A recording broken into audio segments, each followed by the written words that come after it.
अस्सलाम वालेकुम and welcome back to technology explore. मेरा नाम उस्मान है और आज की ये वीडियो फॉलो अप है अपने प्लाज्मा को सीएनसी लेज़र में कन्वर्ट करने के बाद।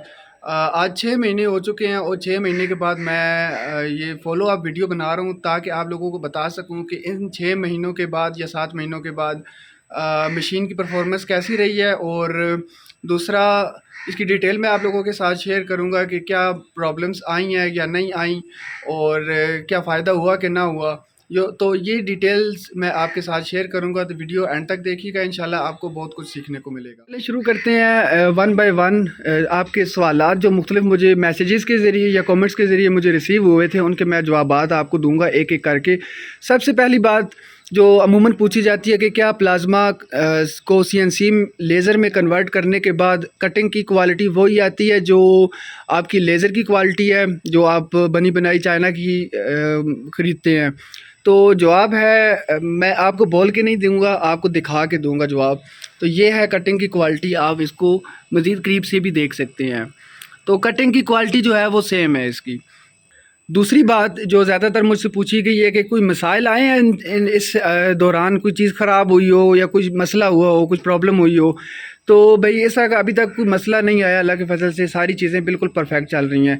एक्सेप्ट एक प्रॉब्लम के कि वो ये था कि ये जो आपको नज़र आ रही है सर्वो ड्राइव, इनमें से एक सर्वो ड्राइव जल गई थी। उसकी वजह ये हुई थी कि यहाँ से मैंने ये मोटर एक दिन किसी वजह से उतारी थी।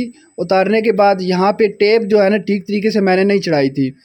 टेप को ठीक तरीके से ना चढ़ाने की वजह से वायर्स आपस में शॉर्ट हो गई थी, शॉर्ट सर्किट हो गया था, उसकी वजह से ड्राइव जल गई थी।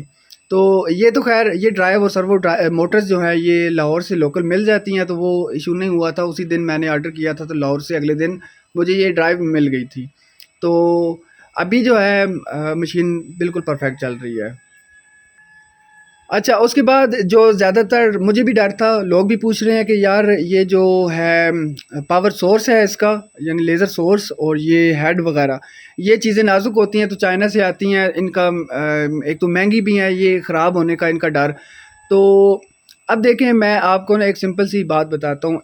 ये जो पावर सोर्स है इसका लेज़र सोर्स है ना, लेज़र सोर्स को चाहिए 22 डिग्री सेंटीग्रेड पानी, ठीक है, जो नॉर्मल इसको चाहिए होता है।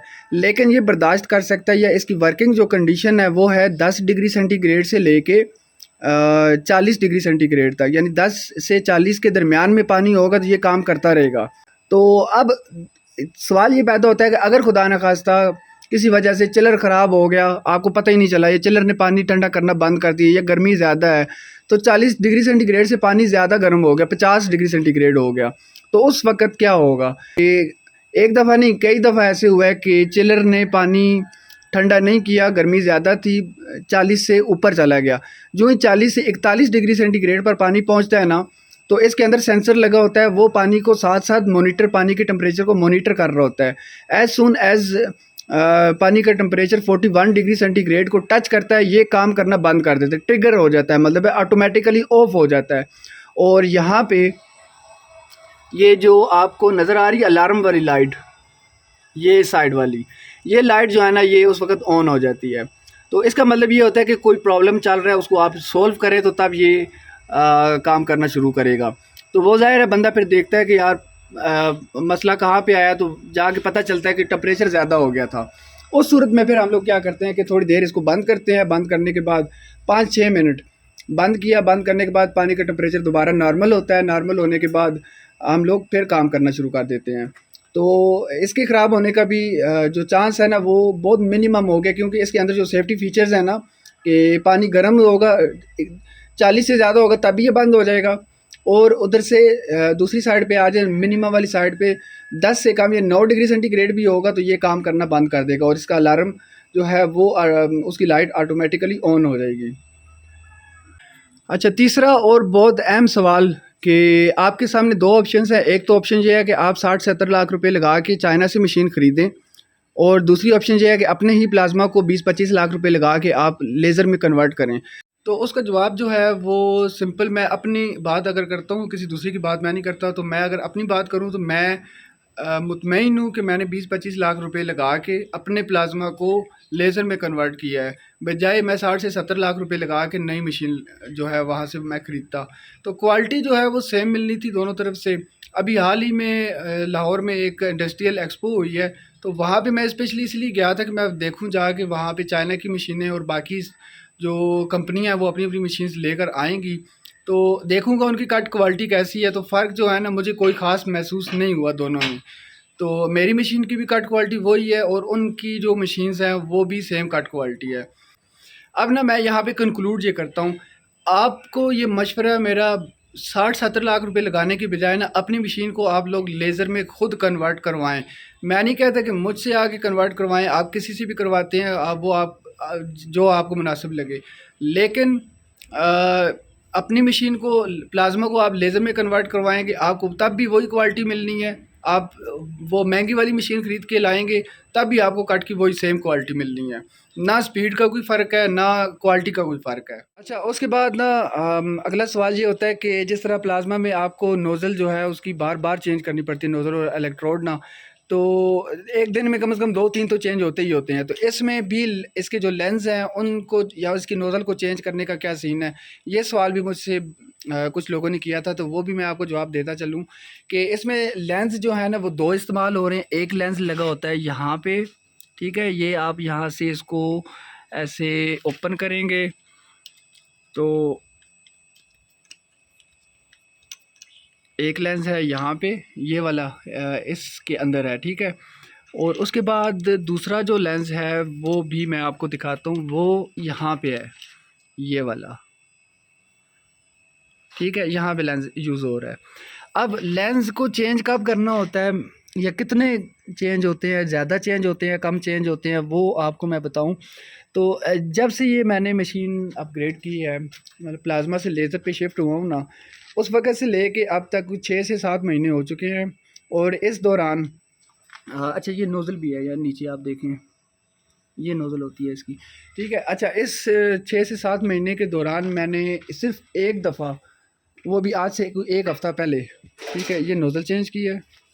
एक तो ये नोज़ल थी और सिर्फ़ एक लेंस चेंज किया, ये वाला जो इस जगह पे लगा होता है, यहाँ वाला। ऊपर वाला चेक किया था वो ठीक था, कटिंग की क्वालिटी में माइनर सा फ़र्क आया था, बिल्कुल माइनर सा, ठीक है? और मतलब ये है कि वो सही सफाई से नहीं काट रही थी। तो लेंस जब देखे हैं तो इस लेंस के अंदर ना एक दाग था, वो दाग आपको मैं दिखाऊं, बिल्कुल दरमियान में है, शायद नज़र आए कि ना आए वीडियो में। ये आपको ये एक डॉट सा नज़र आ रहा है, ये एक ब्लैक सा डॉट है, तो ये डॉट था, ठीक है? तो इस वजह से मैंने ये लेंस चेंज किया था और नोज़ल चेंज की थी।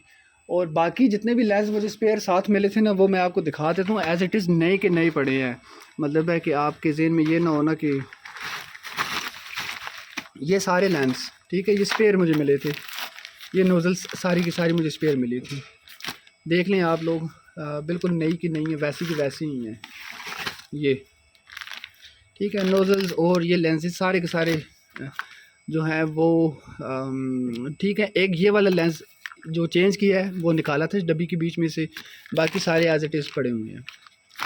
तो मतलब ये है कि इसमें वो लांझा नहीं है कि आपने दिन में 2-2 3-3 दफ़ा नोज़ल्स जो है ना इसकी चेंज करनी है प्लाज्मा की। तो लेज़र में ये वाला सीन बहुत कम होता है। 6-7 महीने के बाद जाके आपने एक दफ़ा लेंस और नोज़ल को शायद चेंज करना पड़े आप लोगों को। अगली बात पे चलते हैं।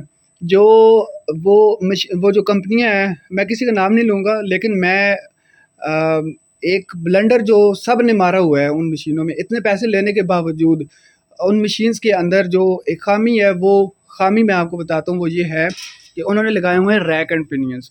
अब देखें, ये रैक एंड पिनियन का जो सेट है ना, सारी पूरी प्लाज़्मा के ऊपर या पूरी सीएनसी लेज़र के ऊपर जो सेट इस्तेमाल होता है, मैक्सिमम उसकी जो वैल्यू है या जो कीमत है वो 1 लाख से 1.5 लाख रुपए, ठीक है? अब मैं पहले इसका आपको बताता हूँ कि इसका नुकसान क्या है, फिर इसका अल्टरनेट मैं आपको बताऊँगा कि आप एक तो कस्टमर से इतने ज़्यादा पैसे भी ले रहे हैं और दूसरा उसको वो चीज़, वो क्वालिटी भी आप नहीं प्रोवाइड कर रहे। अब इसमें रैक एंड पिनियन में होता क्या है, गेयर्स जो हैं ये आपस में, देखें गेयर्स है ना, दंदे हैं, जब ये इसके ऊपर ना ऐसे मूव करती है यूँ करके, तो ये वाला गियर जो इसके साथ अटैच है वो गियर इसके साथ ना मैश हुआ होता है और बिल्कुल माइनर सी वाइब्रेशन आती है जो आपको कट क्वालिटी के अंदर नज़र आएगी। वो अभी आप साथ साथ देख भी रहे होंगे, ये लाहौर में जो एक्सपो हुई थी, इंडस्ट्रियल एक्सपो, वहाँ पे ये मैंने वीडियो रिकॉर्ड की है। ठीक है, अच्छा एक तो ये प्रॉब्लम आ गई, ठीक है। और दूसरी प्रॉब्लम जो इसमें आती है रैक एंड पिनियन में, वो ये आती है कि कुछ अर्सा चलने के बाद ना ये चीज़ थोड़ी सी स्लाइड करके नीचे चली जाती है, मामूली सी, ठीक है, 1 आध मिलीमीटर। अब वो 1 आध मिलीमीटर आने की वजह से इसमें यहाँ पे ऐसे प्ले आ जाती है, वो जिसको आप ना ऐसे वो ख़त्म, फिर इसको इनको ऊपर करके टाइट करते हैं, इस पूरे सेट को ऊपर करके टाइट करते हैं, फिर दोबारा से वो प्ले ख़त्म हो जाती है, फिर कुछ अरसे के बाद वो फिर से आ जाती है। बिल्कुल प्रिसाइज जिसे कहते हैं ना काम, वो आपकी मशीन नहीं करती है लेज़र कटिंग, जब उसमें लगे होते हैं ये रैक एंड पिनियन। अब इसका अल्टरनेट क्या है? इसका अल्टरनेट है बाल स्क्रू। अब ये बाल स्क्रू मैं अपनी इस मशीन के ऊपर लगा रहा हूँ, तो ये लगाने के बाद एक अलग सी वीडियो बनाऊँगा, तो वो उसका आपको ज़रूर मैं उसकी इसकी डिटेल या इसकी वर्किंग मैं आपको दिखाऊँगा इंशाल्लाह। तो इसमें अब क्या होगा कि ये रैक एंड पिनियन ख़त्म हो जाएंगे, ये वाली जो रेल है स्लाइड रेल, ये भी ख़त्म हो जाएंगी सारी की सारी। इसमें ये बाल स्क्रू इस्तेमाल होगा और इसकी जो रेल्स हैं वो आपको मैं यहाँ पे दिखाऊं, ये चीज़, ठीक है। तो इससे आपकी जो कटिंग की स्मूथनेस है ना, बिल्कुल जिसे कहते हैं शीशा कट, वो शीशा कट इंशाल्लाह आएगा। अब देखें, बात करने का मकसद ये है कि आप कस्टमर से ले रहे हैं 60 से 70 लाख रुपए, ठीक है। आपके बीच में उसके मैक्सिमम आपको बहुत तीर भी मारा ना, आपके 30 लाख रुपए लग रहे हैं, 30 लाख रुपए आपने बचा लिए। अब 30 लाख इतना ज़्यादा मुनाफा आप लोग क्यों ले रहे हो? जब ले रहे हो तो चीज़ तो क्वालिटी की दो ना, खुदा के बंदो। तो उसमें यह है कि अब ये बाल स्क्रू मैं जो यूज़ कर रहा हूँ ना, ये 4 लाख रुपए इसके ऊपर लगे हैं, ठीक है। लेकिन स्मूथनेस आ जाएगी इंशाल्लाह, कट ऐसा होगा जैसे शीशा कट होता है। मकसद ये है मेरी बात करने का कि मैं अपनी बात करता हूँ कि मुझे ये देखें, पैसे लगाए हैं 20-25 लाख रुपए, लेज़र में कन्वर्ट किया है प्लाज्मा से।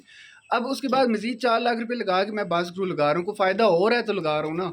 अगर फ़ायदा ना हो रहा होता तो मैं ये काम क्यों करता, ठीक है। अब इससे इतनी प्रिसाइज़ जो है ना, बाल स्क्रू बहुत ज़्यादा प्रिसाइज़ काम करने के लिए बाल स्क्रू यूज़ होते हैं। तो इंशाल्लाह इसकी जब बाल स्क्रू फिटिंग हो जाएगी तो वो भी वीडियो मैं आपको बना के आपको उसकी वर्किंग जो है इंशाल्लाह मैं ज़रूर दिखाऊंगा। तो उम्मीद करता हूँ कि जो मेरा जो आइडिया था, जो बात मैं करना चाह रहा हूँ, वो मैं ठीक तरीके से आप लोगों को समझा पाया हूँगा। वीडियो देखने के लिए बहुत शुक्रिया। इंशाल्लाह मिलेंगे अगली वीडियो में, तब तक के लिए अल्लाह हाफिज़।